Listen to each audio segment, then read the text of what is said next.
একটি হাতি এবং একটি বিশ্বাস। বিশ্বাস আপনাকে কিভাবে সফলতা এনে দিবে এই গল্পটির মাধ্যমে আপনি বুঝতে পারবেন। এই গল্পটি পুরোটি শোনার চেষ্টা করুন, আপনার জীবন পাল্টে যাবে। দেখেন, আপনার চিন্তাধারা কি জিনিস আর বিশ্বাস কি জিনিস আপনি এটাতেই বুঝতে পারবেন। একটি লোক, একটি দল হাতির চারপাশ দিয়ে হেঁটে যাচ্ছিল এবং হঠাৎ করে হেঁটে যাওয়ার সময় তার মনের মধ্যে একটি কিউরিসিটি সৃষ্টি হলো। সে ভাবলো হঠাৎ যে এতগুলো হাতি হাতি দাঁড়িয়ে আছে, সামান্য একটি পায়ে ছোট দড়ি আটকানো আছে। কিন্তু সে হাতিটি যদি মনে করে যে এই দড়িটি ছিঁড়ে সে চলে যাবে, মুক্ত বাতাসে ঘুরে বেড়াতে পারবে, মালিককে ছেড়ে দিয়ে সে একাই চলাফেরা করতে পারবে, সে বাধা থাকতে পারবে না।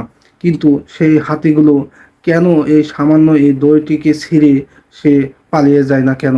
এই চিন্তা ভাবনা সে করতেই আছে।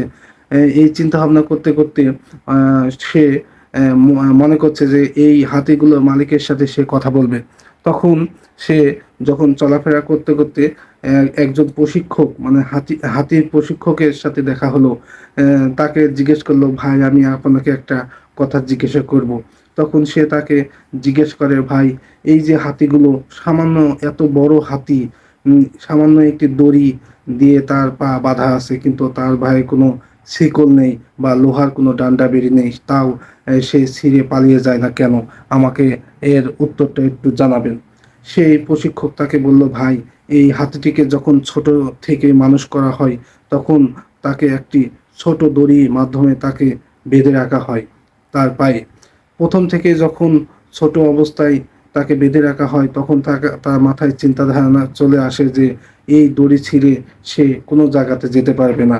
তাই যখন থেকে আস্তে আস্তে বড় হয় তখন সে আর এই দড়ি ছিঁড়ে আহ, পালানোর চেষ্টা করে না। প্রথম থেকে যেহেতু চেষ্টা করেনি তাই সে আর পালাতে পারে না।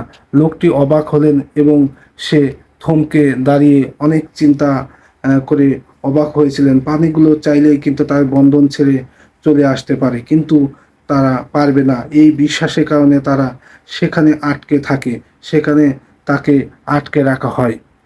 হাতির মতো আমাদের অনেকের বিশ্বাস করে বসে আছেন যে জীবনে কিছুই পারবেন না, শুধুমাত্র জীবনে কোনো একটি সময় ব্যর্থ হয়েছিলেন এই কারণে যে সে এখান থেকে বের হয়ে আসতে পারবে না।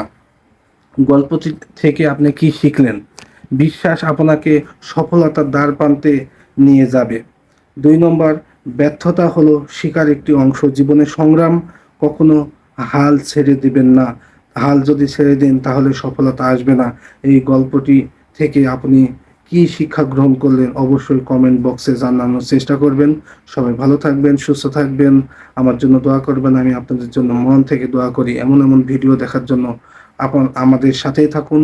সবাই ভালো থাকুন, সুস্থ থাকুন। আল্লাহ হাফিজ।